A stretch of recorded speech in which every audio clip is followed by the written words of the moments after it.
Hi. It is Monday, March 1st.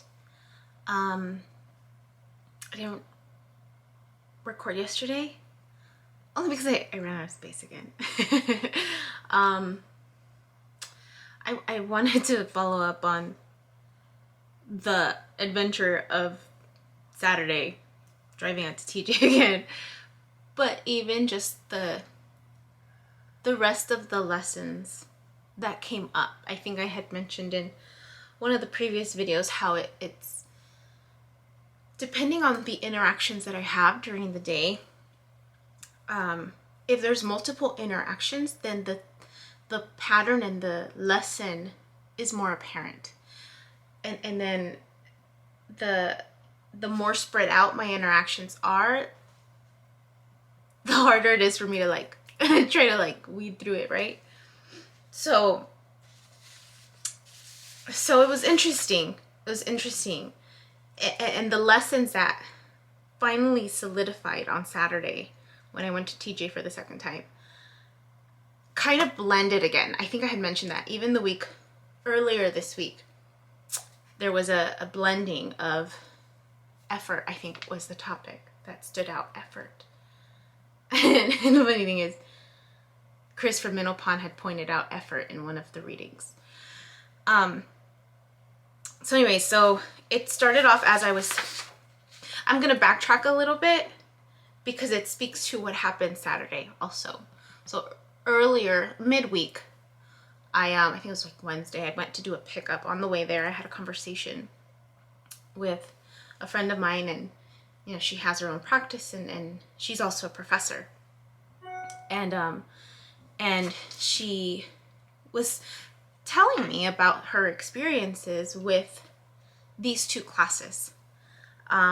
She was teaching two classes, and it described it as she was living in two different worlds because of the perception of the students, right? In one class, the students were wanting to do the effort, right? They put the effort in. They were seeking, you know, just wanting help and wanting to utilize, you know, office hours, and just made it known like, hey, we want to make sure we're doing things right. And there was this desire to learn and grow. In her other class, there was this sense of entitlement that these students were advocating for, complaining about. Because so my friend took on this position for that particular class as there was a last minute professor change. So the students were under the impression that they were going to have another professor who, you know, gives an easy A, you know? And you know, my friend was just like, no, there's a rubric, and this is what we follow, and you have the syllabus. We went through the syllabus together, and you know, this is what the expectation is. And there was a lot of pushback on, well, no, you know, we deserve blah, blah, blah, and we're gonna, you know, fight for our rights and blah, blah, blah. And so then she's like, okay, well, you know, I'm sorry that you had this surprise change, and but you know, let's work together. Let's kind of define what an A looks like, right? And then they kind of backtracked and like, well, wait a minute, you know, once she was negotiating to try to hold them accountable, right, for their learning, they kind of backtracked. And so there was just that sense of entitlement, right? We had a brief conversation that someone else had taught me many moons ago, and this other person was a father and into sports, and mentioned what a disservice we were doing to children in sports because every child was earning a trophy.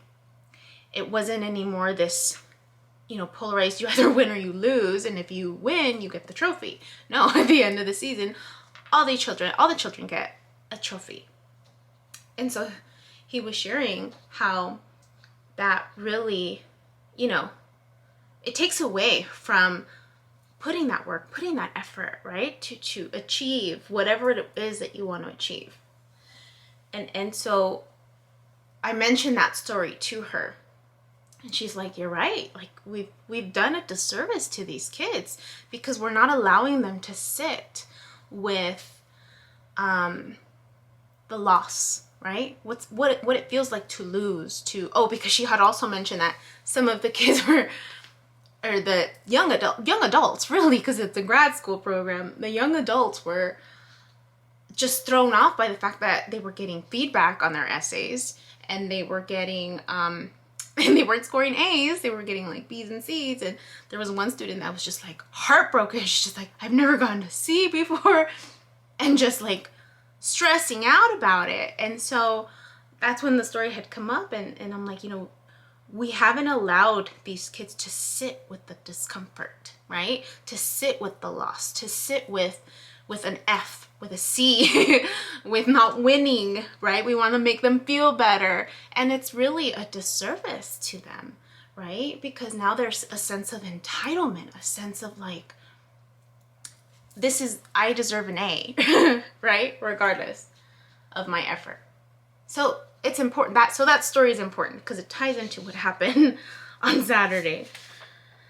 So Saturday, oh gosh, there's never a dull moment with me. Like I mentioned that there was, someone that wanted to come with me, and I was just like, I don't need that anxious energy. And she later on changed her mind, and we were having a great conversation on the way there. And she mentioned her son and some of the struggles that he was going through with some of his peers, and the fact that he was being targeted for treating women in a different way, like gentleman, like very and just how he goes about doing him, and he was getting backlash and being teased, right, and targeted and trying to kept isolated. And so she was asking me for advice because she knows I work with kids and teens, and he's a teenager, so she wants to get to the bottom of it. And I'm like, wait a minute, it sounds like he already spoke his truth in that moment. And she's just like, yeah, but there's something. I'm like, he spoke his truth in that moment, let it go. Just don't try to solve it for him. Like, you need to empower him by giving him a voice.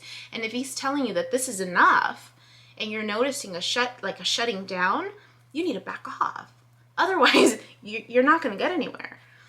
And so I'm like, you have to empower him by respecting his truth as when he tells you that. Even though you might know something different, it's his process. It's his learning, right? You've already spoken the advice that you kind of helped him achieve at that point in time, and that might change as he continues to navigate this experience. And it really boiled down to ethics and his own moral code that was being judged, questioned, and he didn't like the teasing of it, and he wasn't going to budge, right? He wasn't going to budge on who he was, who he knew he was, who he knows he is, just to appease the crowd, just to appease his group, right? His own moral ethical code. Important, right? Because we talked about the other story where there was this sense of entitlement, right? And then having to, my friends having to like, this is the rubric, this is what we're guiding, we're using to rate, essays or your work, whatever that may be. So that's important. So one of her fears was just, that things weren't going to go away. And I was telling her, I'm like, the first trip that I went, green light all the way, right? Didn't pull over, nothing. And so I cross, getting the green light, but then I'm being waved to pull over. So I pull over, I'm not going to fight them. I tell them, I have donations and I have stuff. I'm being honest. So they send me somewhere else. I speak to a gentleman, and he's like, well, do you have some papers with a stamp of that it's an authentic donation? I said, well, no, it's not an organization. I have family that lost their homes, and you're more than welcome to, like, I'll show you where, meet me there at this time, and, you know, I'll buy you lunch, and, you know, I need help because there's gonna be more people there. And he's just like, that's not, he's like, I won't know if you're being authentic. And then I had like a lot of new stuff that I was taking this time. And so he's like, I don't know if you're gonna go in and resell it. And he's right, he doesn't know. And so he's like, no, like, you, I'm gonna have to charge you. So I'm like, okay, well, how much is this charge? He said it could be up to 5,000 pesos, which, I mean, I don't know the math, but, you know, I asked him how much in dollars, and I could have sworn he said like $500. I was like, snap, you know? And then, you know, the person that came with me was trying to find a way out of it, you know, saying like, oh, well, you know, if it's our possessions, like $300, blah, blah, blah. And I sensed, and she was looking on her phone, and I sensed from him this sense of like he was a kind young man. I think he's young. He seemed younger than me. Kind young man. And his tone of voice, he wasn't, you know, being aggressive, nothing, you know, like I sensed good energy from him. And I sensed a shift in his energy when my friend was trying to find a loophole to get us by. And he's like, you don't understand. And he spoke softly, and he's just like, you come here thinking you're entitled. He says, you know, you think you're entitled by just coming over with all this stuff. He's like, there's laws to follow. You know? And I'm like, you're right. You're absolutely right. And then he said, look, so I don't charge you. I'm gonna, you know, I'll let you go back. I'll let them know that, you know, you're gonna go back to the US. And I'm like, no, no. There's people waiting for me. I said, there's people waiting for me. I don't want to let them down. How much do I need to pay? Just tell me how much I need to pay. I'll pay it. I'll pay it. So, you know, he's like, okay. And so he writes me up. And he had offered to send me back twice already. And the third time I'm like, no, like there's people waiting for me to get there. It's already close to the time that I need to be there. I'll pay whatever it is. So he writes it, and he's like, I'll charge you only 3,000 pesos. I don't know how much it is. I'm like, thank you so much. You know, just the fact that he's kind enough to, because, oh, he had mentioned something like, he's like, I could technically take your car away, blah, blah, blah, all this stuff. I'm like, no, I'll pay. Just tell me how much I need to pay. So he tells me, and he tells me where to go. So I'm going, right? I've never done this before, mind you. I've never had to do this. So I'm going into where, you know, figure out how to do the whole paying thing. And I guess while I was gone, I told my friend to stay with the stuff. Gave her the keys.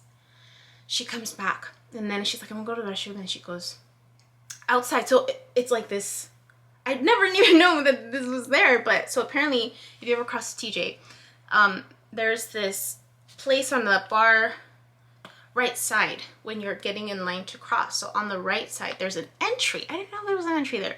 So that's where you go and declare stuff. Never had to, right? When I go with my family, it's never been an issue.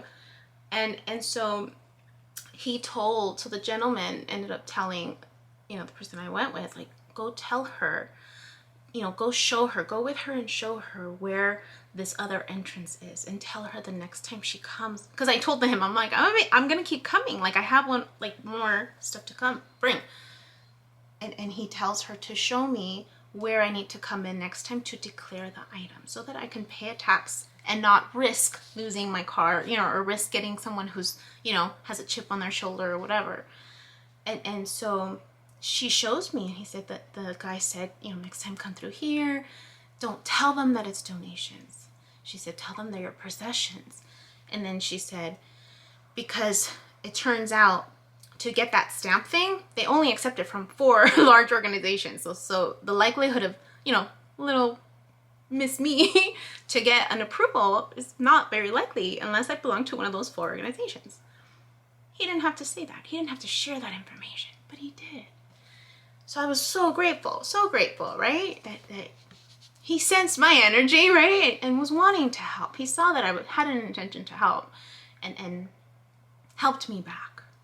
So I paid the fine, Only ended up being $157, which I was grateful for because I really thought it was going to be more. And then we got back in the car.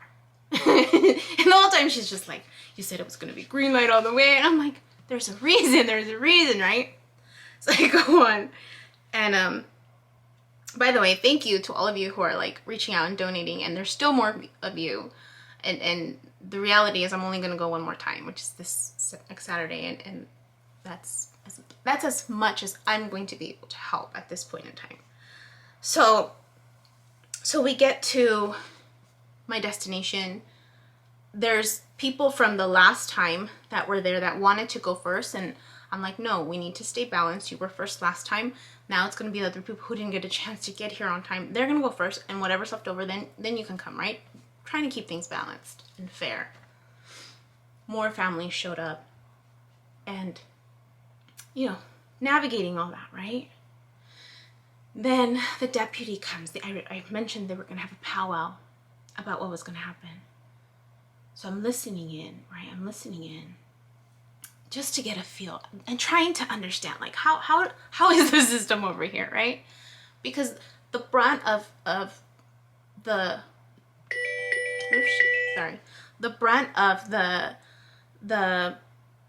brunt of it, right? My family was the one that got hurt the most, like the brunt of it, like where their houses are destroyed. There's other families where their houses weren't destroyed, but where the water kind of is seeping through, the septic water, so it's stinky, but their houses are still intact. And then there's other homes that are in between where some of the families are still needing to live because that's the only place they can live. But there's no water and there's no light. Like, they shut everything off because they don't want anybody living there anymore. But these people have no place to go. And I found out that they're still getting charged for water. And they're like, why are we getting charged a fee when we're not even using it? Like, we don't have access to it, right? So the deputy comes, they're sharing all this stuff, right? As I'm there listening to try to understand, the person I went with starts talking to the other gentlemen that are there, who are his helpers, and he's from the state. And she finds out that, as unfortunate as the situation is, what's going to be difficult is that, if they're able to get the paperwork to show that they have been advocating for this plumbing situation to have gotten fixed before this happened, which they do, totally do, because I know my uncle was one of the people that was just on their case, like, come on, and there's the backup, and then they end up finding like a woman's body like in there, and that was the cause of it, and then they kept getting backed up even, and this was like months before. So like, and even years, I think they've been working, there's always been an issue, and they've never really wanted to take care of it. So they have all that paperwork. And she said, that's the only way they're going to get justice, if that. And then she said, it's going to be difficult because, it's kind of like here, right? Where you have a property, it's one owner, right? Whatever's on that paper, whatever's on that title, if it's one owner, if it's two owners, whatever. So they're only going to allot or to give out land to who's ever on that title. Who knows how much land they're getting? But, my family got a good sized land, big enough to where 4 families could live in, right? 4 houses, small homes could be built, which is what they did. So not everyone's going to get full justice. And when I was hearing their powwow before the gentleman from the state showed up, there was this sense of entitlement that I felt, which is natural, right? When you're at a loss, a complete loss, like, you want justice to be served. But then there's also this balance of like, okay, well, what is justice, right? What is this balanced resolution, right, to this situation? And the reality is that there was only one name to that deed, or to one of those properties, right? Where a lot of my cousins were affected. It's because my uncle had bought the property, and his children, right, now adults, like, they were all had their own little homes, but on that same lot. But unfortunately, like, it was never divided to 4 equal, you know, where, you know what I mean? Like, it's just, it's unfortunate. It sucks. It sucks. And it reminded me too of just like even where I used to live with my in-laws, right? Like, they had a house in the back, but it's legally not 2 separate homes. It's still one home. And then I just kept thinking, well, if something should ever happen, yeah, it's only one property, one owner. So just, you know, again, the sense of entitlement, right? To a different degree, not like an evil, like, you know, they want justice for sure, but they're hurting, right? So that's one extreme, one side, right? And then you had those grad students that had a sense of entitlement, right? Of what they were deserving of, even though they really weren't deserving of it. They were just not wanting to do the work, right? They signed up for a class thinking it was going to be an easy A, and when the expectations were put in, they're like, no, I don't want to do it. But then you have these families over here that are hardworking families, and everything gets taken from them, and they're wanting a sense of justice. But the reality is, you know, unless they're able to all group up together and get their ducks in a row and really, you know, I know they have papers. They do. At least my uncle has papers on his efforts for, you know, the plumbing and the sewage and the water, you know, at the times that he's, you know, made all these claims. But yeah, so that happened, right? So driving back, I'm like reflecting on it, like, dang, you know. so we're in line to get back home to cross the border. I take snacks from home so that I don't eat out. I don't eat like the chips and the churros that you find on the way there. I have my apple, I have my nuts, I have my orange. Like, I was supposed to eat all that. And the person that I came with loves food, and she was just like, oh, look at those chips. Oh, look at those. So then, of course, I'm like, oh, that does so good, you know? So we're like sharing snacks all the way. I don't eat my apple, I don't eat my orange. And that's all we have, right? Our car's empty. Talk about tuturu Yubi. Tuturu moments for Yubi. Like, the Yubi moments, like, all the way. So I get to the line, and then he's like, well, what do you have? I'm like, well, I have groceries, tortillas, because I got a lot of like flour tortillas, which are delicious, by the way. And then I'm like, oh, and snacks, right? And then the guy's like, oh, what snacks? There goes tuturu Yubi, you know, like apples and oranges. And like, the person next to me, she's just like going like this, and I'm like, well, that's what I have. Like, I've got nothing to hide, right? I'm speaking the truth. And so he's like, you know, you're not supposed to cross over. I'm like, really? I was like, oh, no, you're kidding. So I'm like, oh, can you throw them away for me? And he's just like, I can take them. And I'm like, well, what's going to happen? He's like, you're going to have to go in, you're going to talk to someone, and, you know, they'll take them from you. I'm like, okay, sir, you know, you know, I learned watching my dad whenever we would cross, because we would go to TJ a lot. I always paid attention, right? I was an observer, and I would listen to how my dad would treat the officers, and it was always polite, like, yes sir, yes officer, you know, how you doing, officer? Very polite. So I picked up on, I'm like, okay, this is how we interact with these folks, right? Yes officer, whatever you want, officer, I'll do whatever you say. And you know, he was kind. So there we go, and friend, she's just like, she's like, you said it was gonna be green light all the way, and we get stopped at the beginning, and then we get stopped at the end. And so we're going in. I'm like, I haven't been there in a while, and we park, and you know, the officer comes up, and I'm like, officer, I'm so sorry. You know, I have oranges and apples. Like, you know, that I was supposed to eat them on the way, and he's like, well, you're a criminal now, right? And I'm like, what? He's like, you're a criminal. We can take your car away. And I'm just like, you're kidding. And then I'm like laughing, right? And I don't have my mask on, right? Because he has his, and I had the window kind of pop up. And he's like going at it. And even my friend's just like, no. Or the person I'm with, she's just like, no. And then he kept going. And then I stopped. I was like, are you serious? Because he didn't look like he was budging. And then finally I looked down. I'm like, oh. And then he's like, I'm just messing with you. I just want to see how far I can go. I was like, oh my goodness. So then he's just like, okay, I'm gonna need both of you to step outside the car. We're gonna do a search. I'm like, what about my purse? He's like, leave everything. I'm like, okay. So, you know, we step outside, and then the whole time I'm laughing. I couldn't help but laugh because it's just like doo-doo moments, right? Like Yubi moments. And me being naive, right? I should have looked at, and the gentleman he's like, next time you cross, like, look at, you know, what you can and can't bring. And it never dawned on me because I usually eat my snacks before I cross the border.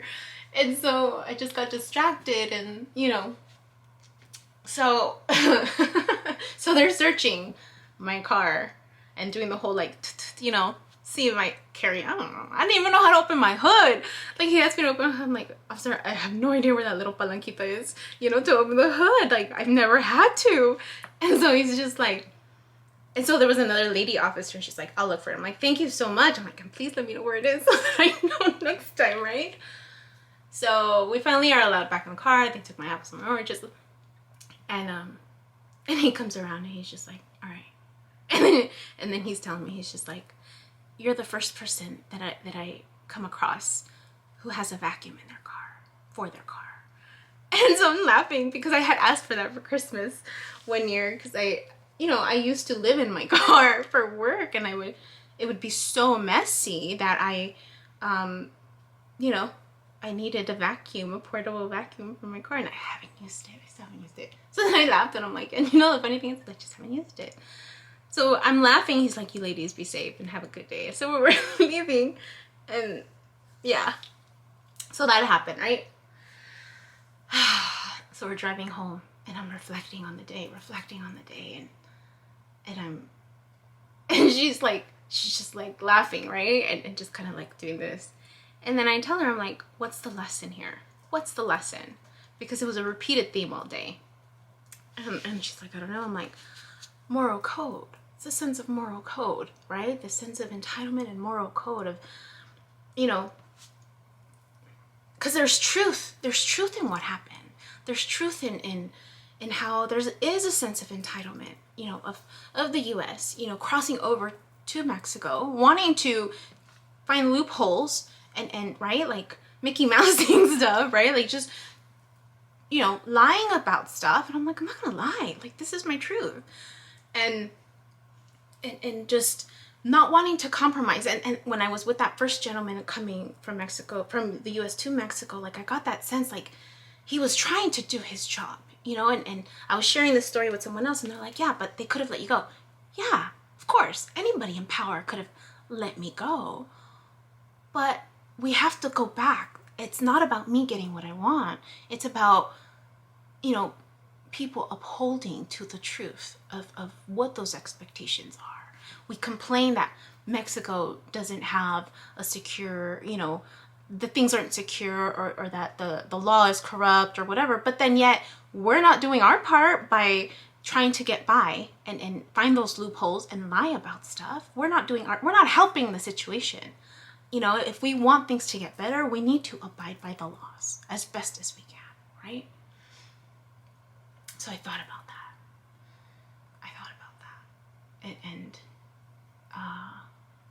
So at that point I realized I'm only gonna come one more time, right? 3 times. 2 extremes, right? One was all the way free ride, didn't have to pay anything.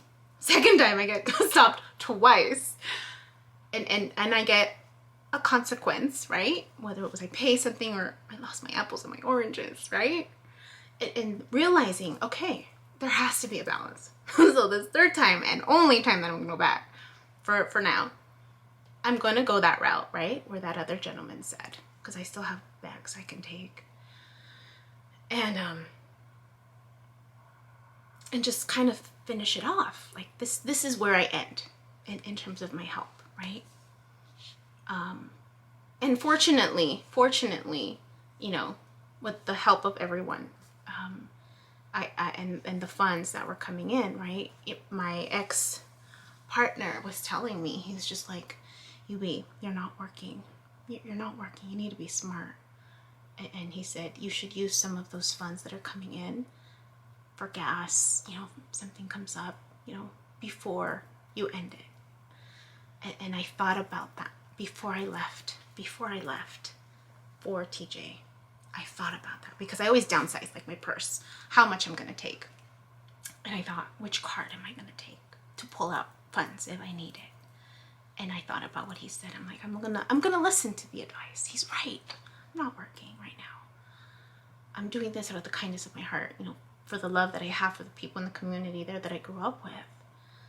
And you know, when people are in need and you have the means, we have an abundance of extra stuff. Why not? And I took the card where all of the funds are coming in for the donations. I'm like, this is what I'm gonna use just in case. You know? Balance. So I'm only gonna go one more time. My intuition was saying one more time. I get home. Yesterday, I look at the oracle cards for the end of the week, which I didn't read before I left. I didn't read before I left, but I read after. It highlighted and it spoke to everything that I went through. And I shared it with my, you know, the person who went with me. I'm like, look at what the card said. I didn't read it before I left because I was so busy just trying to organize this stuff to go.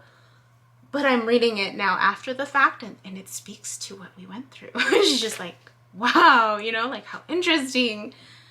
And so I thought that was pretty cool. I didn't get to meditate that day. I'll end it with this. I meditated yesterday and I saw the light. Purple light right in the middle. The top right corner had like blurry waves that were kind of coming down. Like, it wasn't so wavy, but it was just like it was just like that, like a motion like that, and it was movement. And then the bottom right corner was also radiating up. And then movement more on the right half, moving up and over the light ones. Okay, so then so there was more movement, and then it kind of like went up, and it kind of like it was gonna go up and over. Then the left half started moving, but it was half moving towards the center. So then it was like my left, it was like moving this way. So again, not a lot of waves moving, but it was half moving towards the center, but not passing the center. So it was going like this, just up to the center. Like it was meeting, and I got the sense like it was meeting it halfway, like it was catching up almost, like this. Those were the words that came to mind, like meeting me halfway or catching up. And that was it.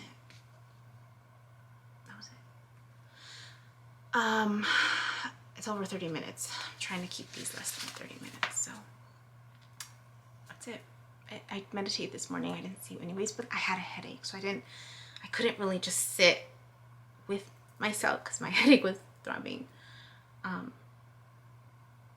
But I did my spread. Interesting. I looked through it. I gave myself a break from actually pulling it out and then going about my day. But that was it. So I'll talk to you guys later. Bye. Hi. My name is Yubi, and in case you haven't figured it out, this footage is capturing my experience as I learn to navigate my personal spiritual awakening. I am learning that this experience is unique to each one of us. In whatever way we believe we are embracing living our truth, this just happens to be my journey. And despite me having a graduate degree and a license in clinical social work, this by no means is intended to replace any type of mental health advice. This is just me on a personal level, documenting my experience, shedding light on the truth that I am learning and discovering for myself, and really inviting you along for the ride. If by some magical chance you find this content to be helpful in any way, shape, or form, please click the like button, share the message, subscribe to my YouTube channel. I have an Instagram account, a personal one, and one specifically for this channel that you're more than welcome to check out. I'm an open book. I have also created t-shirt designs. I'm wearing my favorite one right now, which is the North Node design, but I have that and other things that you can look at inspired by this process and journey, and I have the link in the description box as well as in the about section of my YouTube channel. So you're more than welcome to check those items out. Any type of support is great. Again, if you find this content really helpful or meaningful, sometimes when we take that step and be vulnerable, with showing what's inside our hearts and what's really our truth, we realize that we're much more connected than what we thought we were. And so I hope that as I'm living this experience, and that you find some type of truth for yourself, or find some type of ability to heal in some way just by relating, just by knowing that you're not alone. That really has been my goal with this process, not just being able to connect with others, but really for my own healing.